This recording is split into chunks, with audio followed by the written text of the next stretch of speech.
Maravilhoso Deus e eterno Pai, Jesus querido, Senhor amado, que está no teu servo diante da tua presença, Senhor.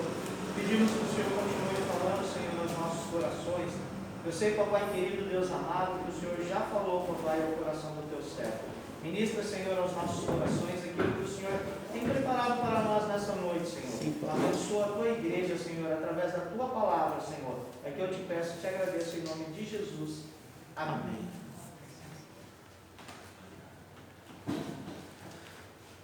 Graças e paz, irmãos. Amém. Motivo de alegria, nós mais uma vez estamos aqui reunidos para louvarmos e agradecer o nome do Senhor. Amém. A Deus toda a glória. Louvamos a Ele por mais um dia que Ele nos concede.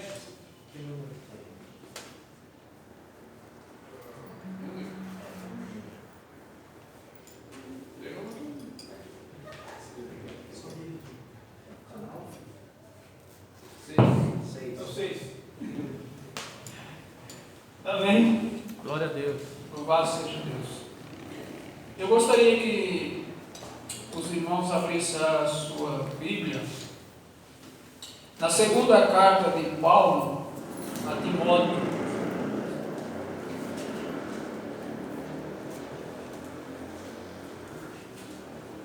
Nós louvamos agora há pouco esse hino, esse último hino maravilhoso, onde nós dizemos: vem, Senhor Jesus, onde nós ansiamos pela vinda do Senhor Jesus. E nós, nesses últimos tempos, a Bíblia diz, Paulo diz a Timóteo, que nos últimos tempos nós encontraríamos tempos difíceis. Ele diz, o Espírito Santo expressamente diz, né? E nós temos visto que a cada dia, a gente vê o amor de muitos esfriando, a gente vê pessoas perdendo o interesse, perdendo a vontade de fazer a obra do Senhor, enfim. E nesta noite, então, o Senhor colocou uma palavra no meu coração, que está em 2 a Timóteo, no capítulo 2. Segunda carta de Paulo a Timóteo, no capítulo 2, que diz assim: tu, porém, filho meu filho, fortifica-te na graça que há em Cristo Jesus. O que ouviste de mim diante de muitas testemunhas, transmite a homens fiéis e aptos para também ensinar a outros. Sofre comigo como bom soldado de Cristo Jesus. Nenhum soldado em serviço se envolve com assuntos da vida civil, pois deseja agradar aquele que o alistou para a guerra. E se um atleta competir nos jogos públicos, não será coroado se não cumprir o regulamento. O agricultor que trabalha deve ser o primeiro a se beneficiar dos frutos colhidos. Medita no que estou te dizendo, pois o Senhor te fará entender tudo. Lembra-te de Jesus Cristo ressurreto dentre os mortos, descendente de Davi, de acordo com o meu evangelho, pelo qual sofro a ponto de ser preso como criminoso, mas a palavra de Deus não está presa. Por isso, suporto todas as coisas, por amor dos eleitos, para que também eles alcancem a salvação que há em Cristo Jesus, com glória eterna. Amém? Até aqui, em nome de Jesus. Que nós possamos, nessa noite, abrir o nosso coração para entendermos aqui o que o Espírito Santo quer nos ensinar. E eu gostaria nessa noite, então, de compartilhar com vocês algo que Deus já colocou no meu coração, a respeito desse texto. Mas antes de eu gostaria de ler um segundo texto, porque nós vamos usar ele também, que é a carta de Paulo aos Efésios.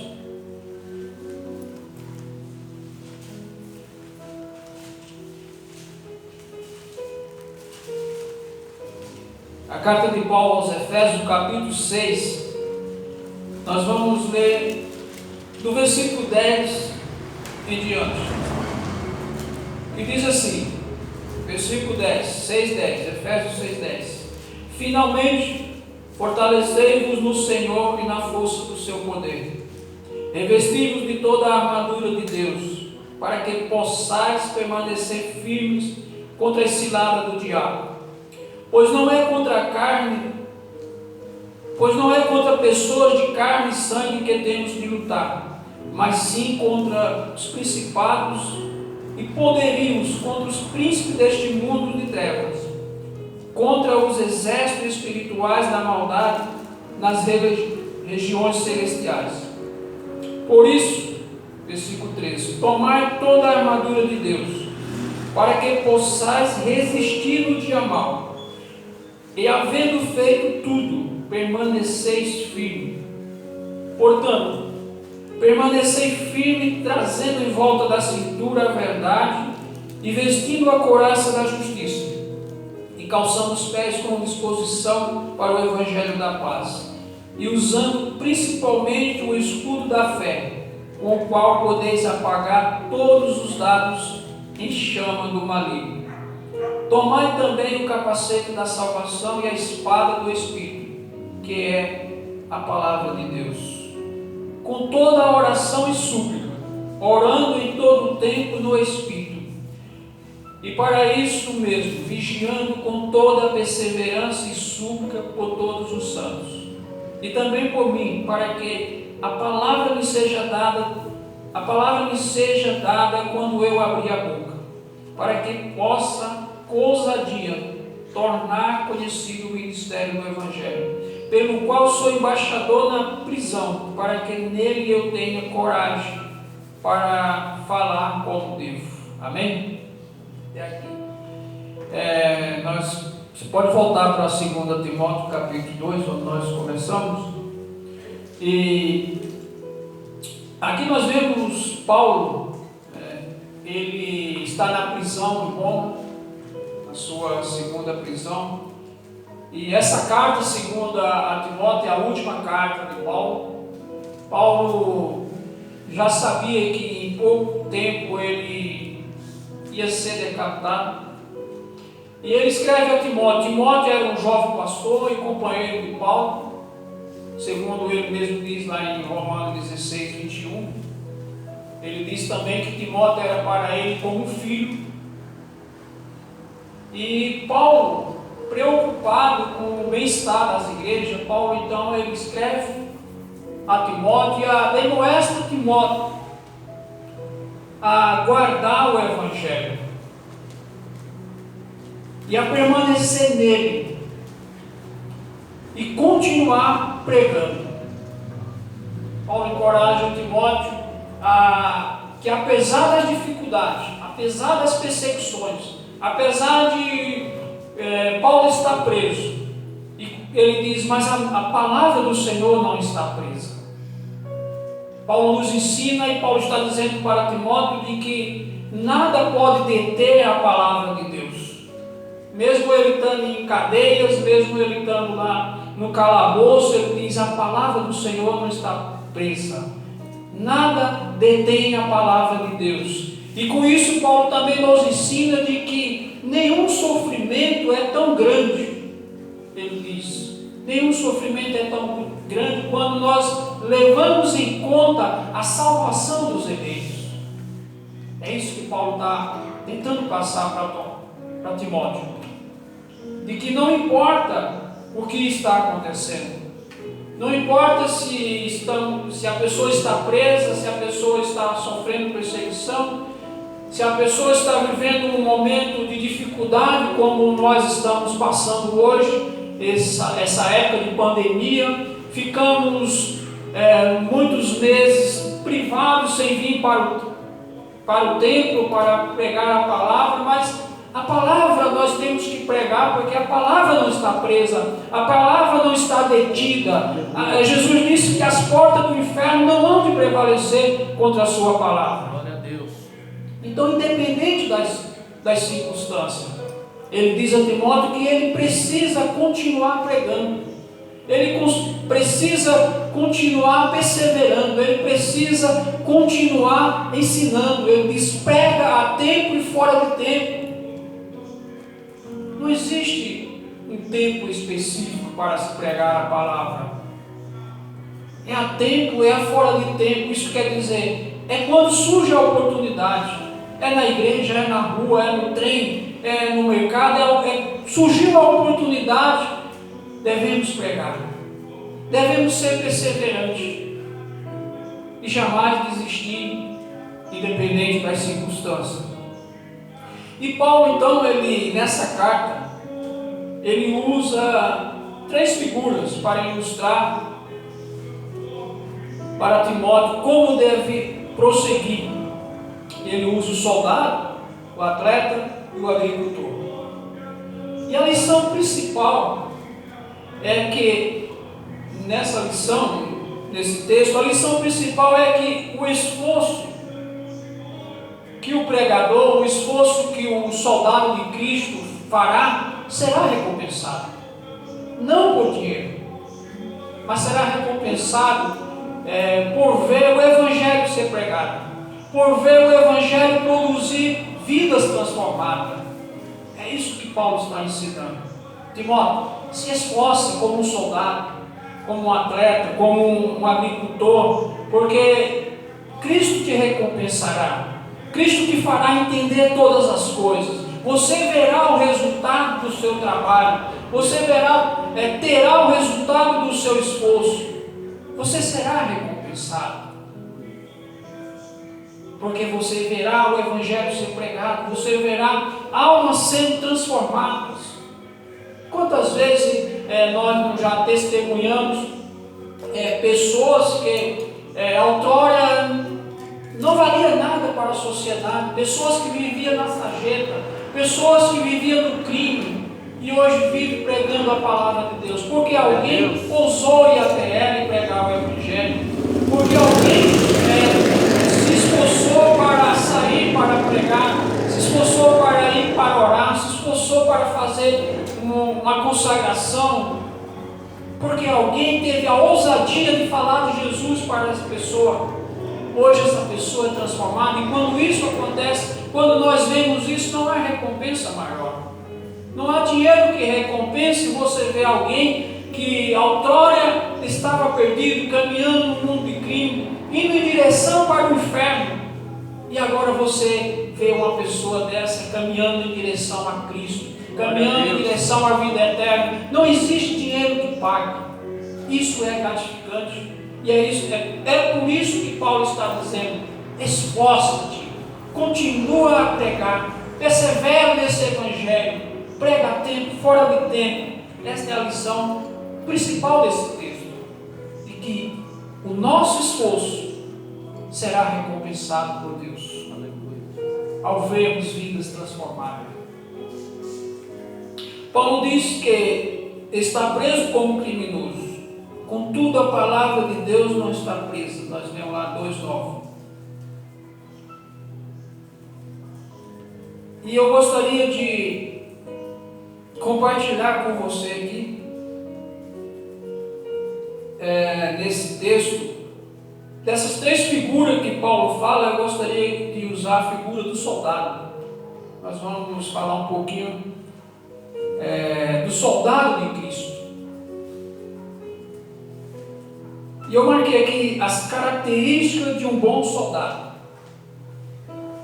Nós sabemos que no nosso país, no Brasil, existe uma lei de que quando o jovem completa 18 anos, ele é obrigado a ir ao serviço militar, se alistar, e de lá eles vão marcar um dia onde ele deve se apresentar, e a partir daquela apresentação, no dia determinado, esse jovem vai vai passar por uma série de exames físicos, psicológicos, enfim. Esse jovem vai ser examinado e passar por um processo de seleção. É assim que começa a vida de um soldado. E se ele for aprovado, então esse jovem ele passa, então a partir dali, a ser um recruta, um soldado. Esse jovem recebe então um uniforme. Esse jovem recebe lá a sua arma, e ele vai ser ensinado como manusear esta arma. Ele vai ser ensinado como ele, como soldado, a partir dali proceder. Porque se ele não for ensinado, um soldado será um desastre, um soldado mal treinado. Então nós vamos ver aqui algumas características de um bom soldado. E aqui nós devemos trazer isso para a nossa vida como soldados de Cristo, o que é mais importante ainda. Em relação ao seu Senhor, primeiro, o bom soldado ele é obediente ao Senhor. Ele não discute, não questiona, ainda que não concorde. O bom soldado é aquele que o seu Senhor manda e ele obedece. Se ele gosta ou não, se ele concorda ou não, ele é obediente ao seu Senhor. O bom soldado é fiel ao seu Senhor. É a segunda característica. Ainda que todos o abandonem, deixe o grupo, fale mal do seu Senhor, ainda que todos se dispersem, ele continua fiel. Ele confia, ainda que pareça que tudo está perdido. O bom soldado, quando ele vai para a guerra, ele recebe a ordem para ir para a linha de frente, ele não se importa com a sua vida civil, ele não se enrola com a sua vida civil, ele está interessado e esforçado para realizar aquilo que o seu comandante, o seu general mandou fazer, porque ele deseja agradar o seu general. E nós, como soldados de Cristo, nós precisamos estar atentos às ordens do nosso Senhor, às ordens do nosso general, para sermos obedientes, ainda que todos falem mal, ainda que muitos desistam, ainda que muitos não concordem com o que a palavra diz, mas nós, como soldados, precisamos obedecer a esta palavra. Digam os céticos, os ateus, digam o que quiserem dizer, nós precisamos continuar crendo de que esta palavra é verdadeira, de que esta palavra é viva, de que esta palavra ela é eficaz para produzir vida naqueles que a escutam. O bom soldado, ele é fiel em tudo, ele obedece, ele é fiel. O bom soldado também, ele honra o seu Senhor. Ele passa por provações, perseguições, não importa o que aconteça, não importa qual será a situação, a dificuldade a qual ele está passando. O bom soldado, ele se esforça para honrar o seu Senhor. Ele dá a sua própria vida pelo seu Senhor, se for necessário. Quando ele vai para a batalha, ele vai disposto a defender, a obedecer a ordem do seu Senhor, a defender a sua pátria. E ele não importa, ele é treinado para sofrer as maiores provações que alguém possa imaginar.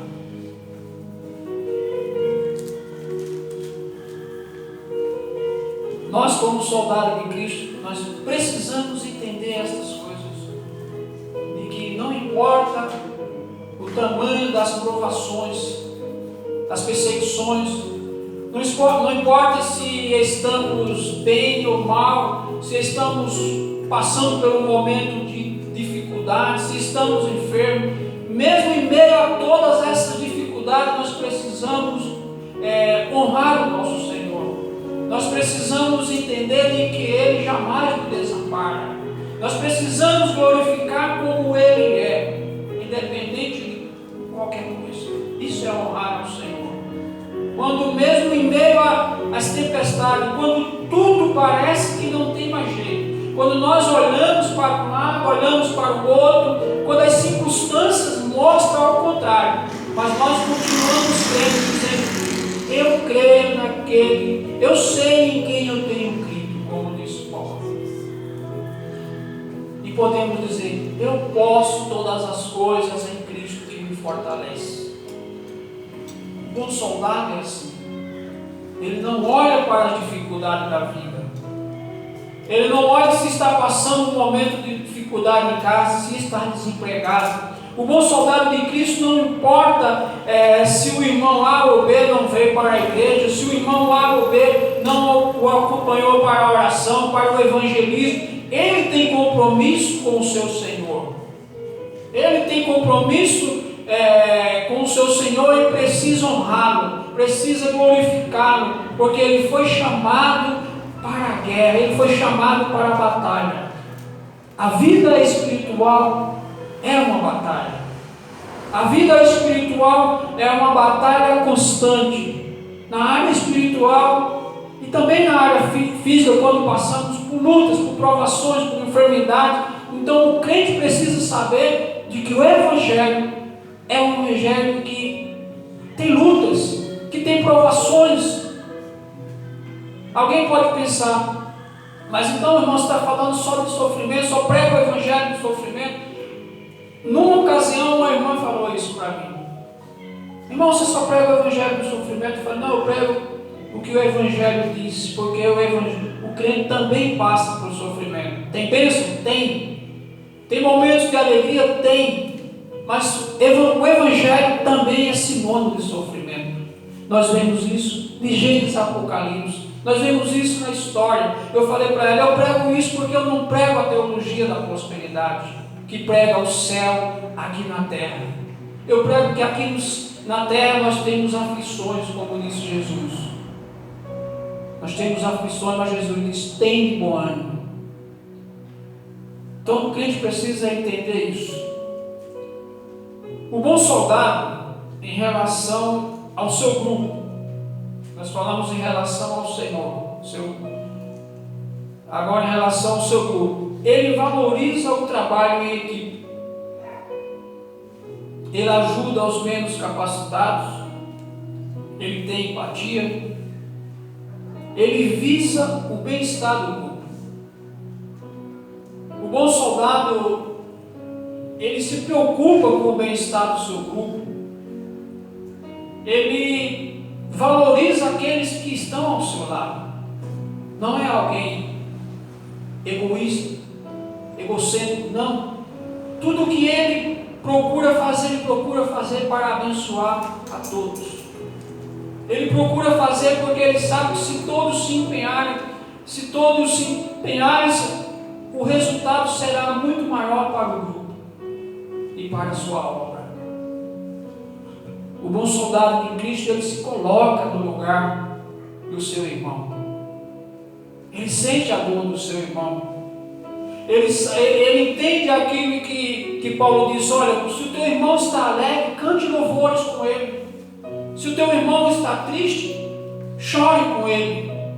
O bom soldado, ele entende isso, porque ele se coloca no lugar do seu companheiro de batalha, do seu companheiro de guerra, porque ele é obediente ao seu Senhor. E você deve estar pensando: mas não é fácil, né, realizar essas coisas. Não é fácil ser um soldado que realmente agrada em tudo do seu Senhor. Verdade, não é fácil. Por isso que eu gostaria, e aqui eu marquei algumas coisas, como realizar essas virtudes. Por isso que eu pedi para você ler lá em Efésios 6:11 comigo. E lá nós vamos tirar uma lição. de como realizar essas virtudes, de como ser um bom soldado. Até aqui nós vemos que Paulo nos ensinou de que o Evangelho é um evangelho de luta, é um evangelho de dificuldade, é um evangelho que existe perseguição, provações, e ele nos ensinou de que o que nós devemos, como nós devemos ser bom soldado de Cristo, e agora mas como realizar isso? Efésios 6,11 fala da armadura de Deus. A primeira vestimenta da armadura é a verdade. Eu marquei assim: o cristão deve falar a verdade, viver a verdade, ensinar a verdade, pregar a verdade, defender a verdade. Essa é uma das primeiras peças da vestimenta que Efésios 6,11 está dizendo, da vestimenta que Deus nos dá. É a verdade. É com a verdade que nós pregamos o Evangelho. Nós precisamos então falar dessa verdade, viver essa verdade, defender. Quando muitos vierem tentar distorcer, deturpar esta palavra, nós precisamos dizer: não, nós servimos a um Deus que é verdadeiro. O nosso Deus é verdade, é caminho, é vida. Jesus disse lá em João 17, ele disse: Pai, santifica-os na verdade, porque a tua palavra é a verdade. Glória a Deus. É isso que nós precisamos entender. É dessa forma que nós precisamos proceder como bom soldado. Defender a verdade, falar da verdade e viver essa verdade. Não basta só falarmos da verdade. Não basta só pregarmos a verdade aqui e lá fora a nossa vida ser um relaxo total. Isso vai desvalorizar o Evangelho de Cristo. Nós precisamos falar da verdade, precisamos viver a verdade, e principalmente lá fora. É lá fora que nós temos que testemunhar que vivemos nessa verdade. É lá fora que nós temos que mostrar de que o nosso Deus é verdadeiro, de que nós somos soldados verdadeiros, e defender com todas as forças essa verdade. Segunda peça, ainda no mesmo versículo, é a justiça. A justiça de Deus. A justiça de Deus, ela vai te proteger. Quando nós falamos a verdade, vivemos a verdade, ensinamos, pregamos, defendemos essa verdade, a justiça de Deus vai nos proteger de todo o mal. Versículo 14. Segunda peça da armadura é o calçado. O calçado do soldado dá proteção, estabilidade e dá segurança para que ele saia do campo de batalha. O crente que fala a verdade, o crente que está abalizado pela palavra de Deus, então ele está calçado no Evangelho da paz. Ele está calçado porque ele está protegido, ele está em terreno firme, ele está pisando sobre uma rocha inabalável. Ele não está em um campo minado, ele não está andando numa areia movediça, não, ele está andando sobre a rocha que é Cristo Jesus. Então esse calçado, esta vestimenta te dará proteção, te dará estabilidade, te dará a ousadia para você sair aos campos de batalha. Não importa se o campo tem espinhos, se tem pedras, se tem obstáculo, você está calçado com o Evangelho da paz. Esse Evangelho te protegerá. Obrigado, irmão.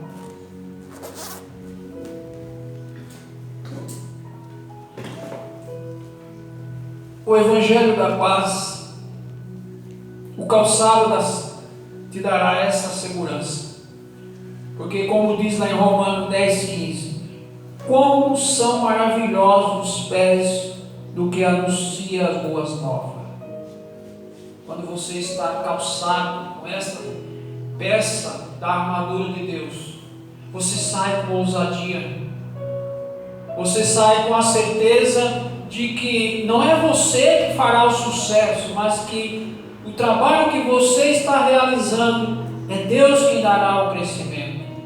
Você sai com a certeza de que, embora você não esteja vendo os resultados de imediato, mas você tem a certeza de que o seu trabalho não é em vão. Porque a palavra diz que o nosso trabalho do Senhor não é em vão. E aí você sai para a batalha, você sai para evangelizar, você sai para semear a semente. Paulo disse: olha, um semeia, o outro rega, e é Deus quem dá o crescimento. Quando você entende que você é um bom soldado, quando você toma posse dessa armadura, das peças dessa vestimenta, você então tem esse entendimento. A terceira peça da vestimenta é o escudo da fé. O escudo, todo mundo sabe que é um instrumento de defesa, de proteção. Por isso que ele diz o escudo da fé. Irmãos, uma fé firme, uma fé convicta, uma fé de que olha para o alto, uma fé de que não olha para as dificuldades, mas olha para o Senhor que te chamou. Essa fé, ela te protege. Essa fé, ela te dará condições de você se defender de todas as setas do maligno. Quando você sabe em quem você tem crido, quando a tua fé é inabalável, quando você sabe que a sua fé está firmada em Cristo, então a fé, ela servirá para você como um escudo. Paulo usa essa peça do escudo, que ele fala que era para te defender das setas malignas, porque o escudo era usado na guerra justamente nos tempos de Paulo, justamente para defender quando o exército inimigo lançava as setas. Eles não tinham arma como tem hoje, eles faziam as setas, ponhavam algo na ponta, ponhavam fogo e lançavam aquelas setas em chamas. E a pessoa com o escudo se defendia, aquela seta se apagava. Por isso que ele diz, com essa fé, o escudo da fé, você apaga todas as setas, todas as chamas do maligno. Se você tiver uma fé inabalável. Versículo 16, nós vemos. A quarta peça é o capacete. O capacete é uma peça, um instrumento objeto de proteção.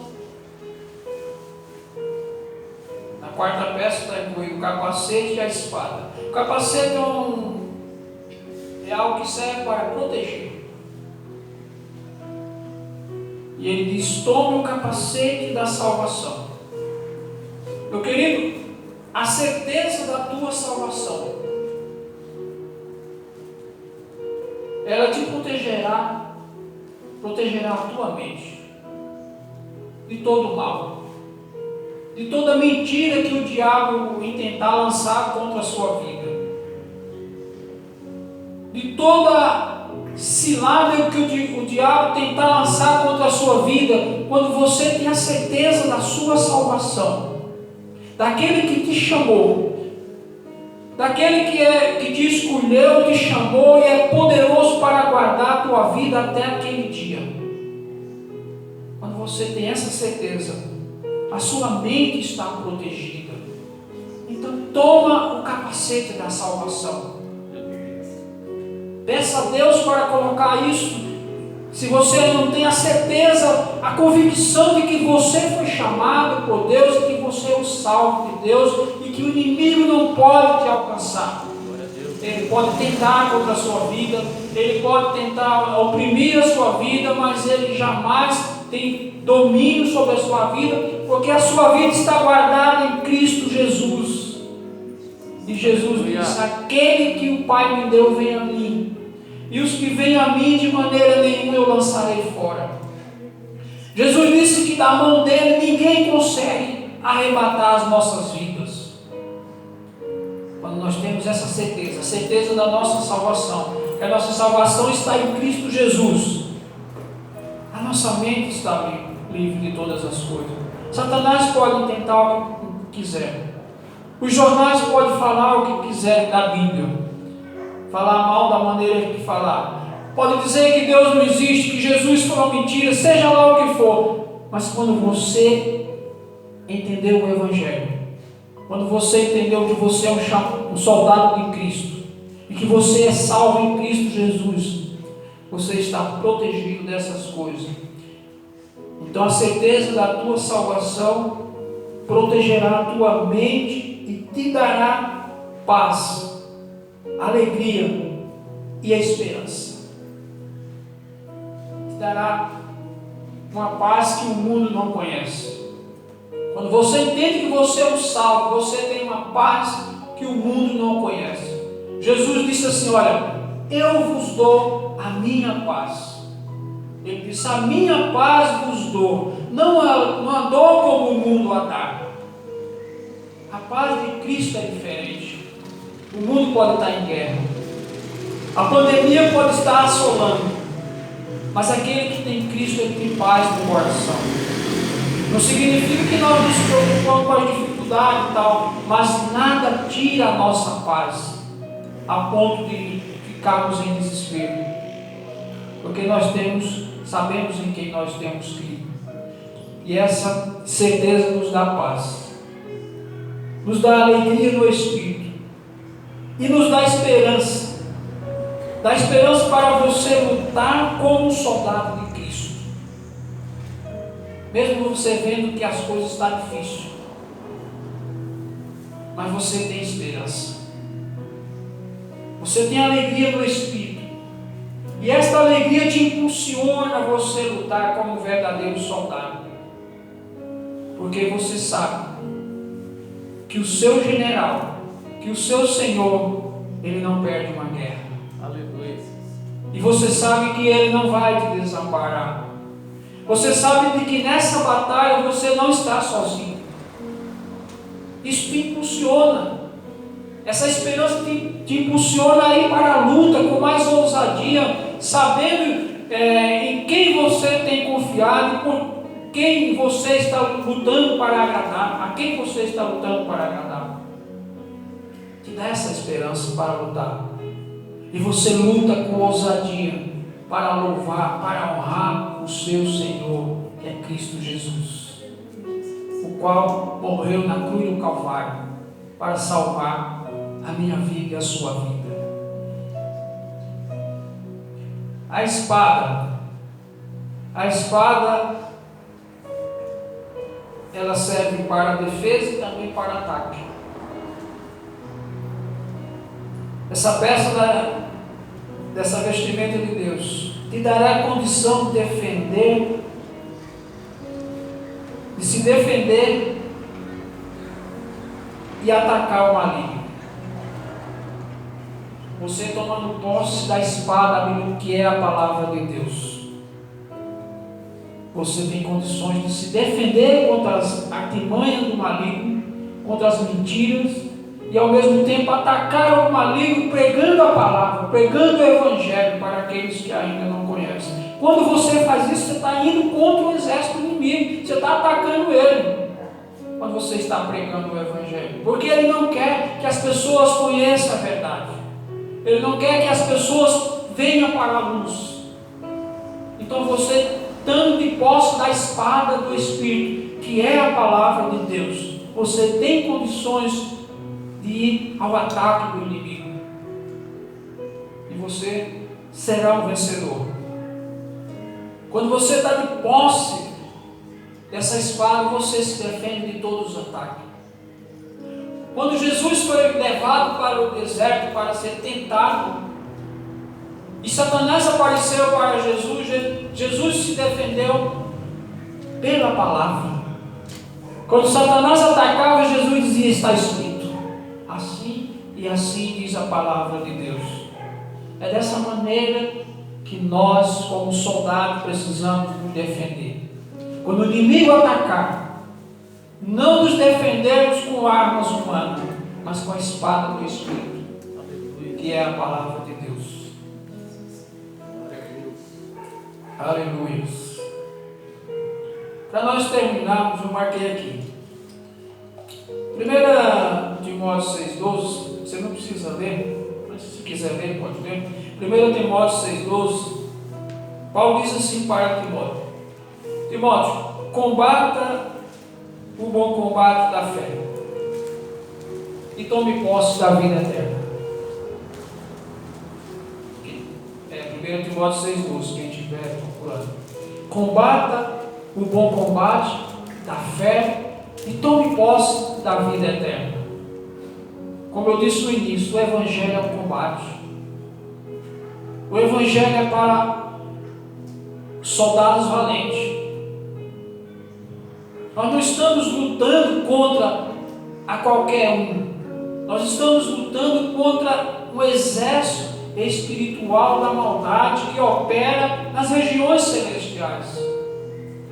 Então nós precisamos tomar posse dessas armaduras de Deus para combater o bom combate, para entrar para a guerra sabendo que em Cristo Jesus nós somos vitoriosos, sabendo que não podemos ignorar de que o nosso inimigo é um exército poderoso, mas que o nosso Deus é um Deus todo-poderoso. Glória a Deus. E que Ele pode todas as coisas. E que Ele já venceu. Que o nosso inimigo em Cristo ele é derrotado. Mas ele ainda está solto, tentando. Ele está rondando as nossas vidas. A Bíblia diz que Ele está ao nosso derredor, rondando, rugindo como um leão, buscando a quem possa tragar. Mas se você está com essas vestimentas, Ele não vai te tragar. Se você está com essas vestimentas, Ele não vai te derrubar, porque você está protegido com toda a armadura de Deus.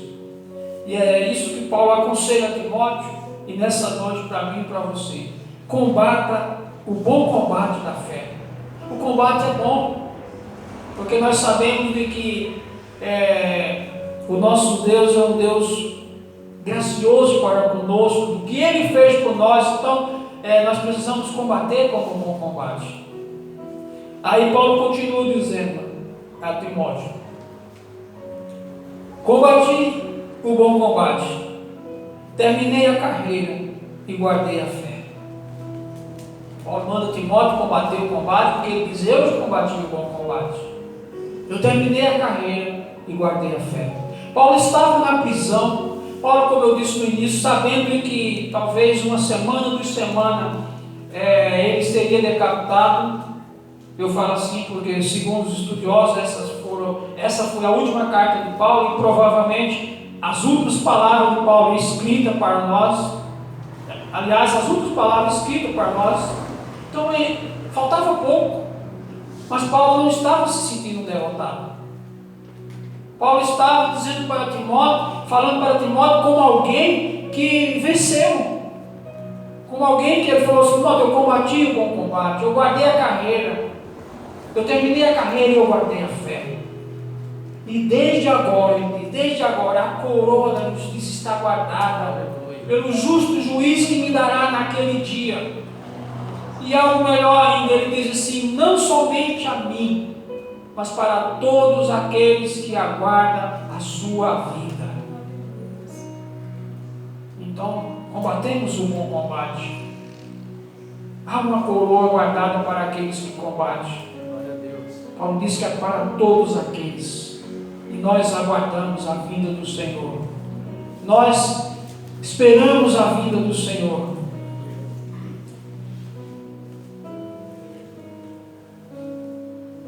Você não vai conseguir combater o bom combate a menos que você tome posse destas vestimentas. Paulo diz também a Timóteo, em 2 Timóteo 13, ele diz: guarda o bom tesouro com a ajuda do Espírito Santo. Então, tudo isso que nós vemos, as virtudes de um soldado, nós só vamos conseguir se nós realmente tomarmos posse dessas vestimentas, que está lá em Efésios 6. E ele diz isso, ele diz que isso é um bom tesouro, é a palavra de Deus. Guarda o bom tesouro, e ele diz, e com a ajuda do Espírito Santo que está em nós. O Espírito Santo está em nós para nos ajudar, para nos fortalecer, para nos ensinar, para nos capacitar, para ajudar a guardar o bom tesouro que nós temos, que é a palavra de Deus. Jesus disse que o reino do céu é como um tesouro. Ele disse que um homem passando pelo campo encontrou um tesouro e ele guardou aquele tesouro. Ele foi lá para a sua casa, vendeu tudo o que tinha para comprar aquele tesouro, aquele campo, melhor dizendo, porque aquele campo tinha um tesouro. Ele diz que o reino dos céus é como um tesouro. Jesus é o nosso tesouro. A palavra de Deus é o nosso tesouro. Quando Paulo diz, Timóteo, guarda o bom tesouro, ele está falando da palavra de Deus. É algo maravilhoso que nós temos para vencer o mal, e que nós possamos tomar posse, pedir ao Espírito Santo para nos ajudar a sermos mais fervorosos na oração, nos ajudar, nos despertar a lermos a palavra de Deus, a conhecer as riquezas que tem esse tesouro, nos ajudar a nos discernir as ciladas do inimigo, nos ajudar na oração, que nós oramos pouco. Eu digo que nós oramos pouco, não tenho medo de errar, porque nós, a igreja atual, nós somos uma geração que oramos pouco. Isso é fato. Somos uma geração que oramos pouco. Pedimos a Deus, mas oramos pouco. E nós sabemos, cada um de nós sabemos de que Deus responde orações. Nós sabemos de que as respostas dos homens de Deus na Bíblia foram por meio de homens de oração. Nós conhecemos a história da igreja. Falamos aqui dos pais da igreja, falamos aqui dos reformadores, dos avivalistas, de tudo que Deus fez por meio deles, mas quando nós lemos a biografia deles, nós vemos que eram homens que oravam, e oravam bastante. E nós sabemos disso e oramos tão pouco. Então nós precisamos aqui, para terminar, pedir a ajuda do Espírito Santo, como Paulo disse, para poder nós tomarmos verdadeiramente posse do bom tesouro. Então precisamos pedir a ajuda de Deus, para que nós sejamos homens e mulheres de oração, para que assim nós possamos agradar em tudo ao nosso Senhor e ao nosso Salvador, para que naquele dia nós possamos ser coroados com a coroa que o justo juiz tem para nós. Que eu e você fiquemos com essa meditação. Peça ao Espírito Santo para te ajudar, e que o Espírito Santo fale mais ao teu coração. Aquilo que eu não consegui passar, que o Espírito Santo fale mais ao teu coração.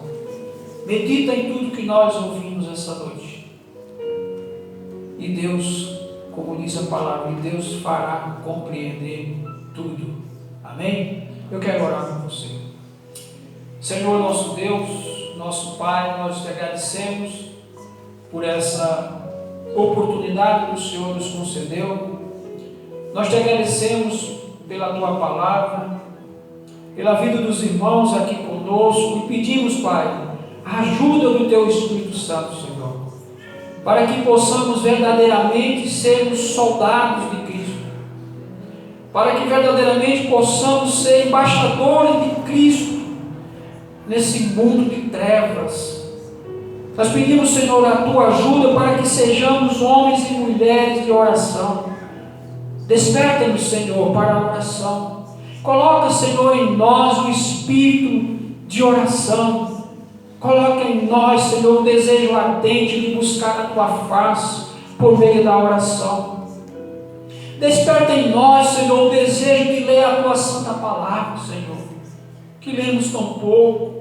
A igreja, meu Deus, do século 21, a igreja atual é uma igreja que pouco lê. E temos um analfabetismo bíblico nas igrejas, Senhor. Oh, meu Deus, desperta em nós, Senhor, em cada um de nós o desejo de buscar mais a leitura, a oração, a devoção, meu Deus, para que assim o Senhor possa derramar um avivamento, meu Deus, sobre as nossas vidas, sobre a nossa igreja, sobre a nação brasileira. Senhor amado, tem misericórdia da nossa igreja, Senhor, da igreja brasileira, Senhor. Ajuda, meu Deus, a igreja brasileira, Senhor. Ajuda, Pai, aqueles que pregam a Tua palavra com verdade, com seriedade, Senhor, para que, meu Deus, não sejamos enganados por vento de doutrina, Senhor. Tem misericórdia, Senhor, daqueles que por interesses próprios distorcem a Tua palavra, por interesses próprios, meu Deus, estão comendo a lã e a gordura das ovelhas. Meu Deus, tem misericórdia desses homens, Pai, que por interesses próprios, por fama, por sucesso, meu Deus, estão distorcendo a Tua palavra, Senhor. E ajuda, Senhor, eu te peço, a cada irmão, a cada irmã, que mesmo no seu pequeno conhecimento, mas que honra a Tua palavra, que ora a um Deus que é vivo, que acredita em um Deus que pode fazer mudanças, Senhor, para que cada um de nós, Pai, possamos ser bons soldados de Jesus Cristo, Senhor. Nós te louvamos, Senhor, por esta oportunidade essa noite, e pedimos, Pai, que o Teu Espírito Santo continue falando a cada vida nessa noite, para o louvor da Tua glória, Senhor. Eu te agradeço, Pai, desde já, no nome do Teu Filho amado, Jesus Cristo. Amém.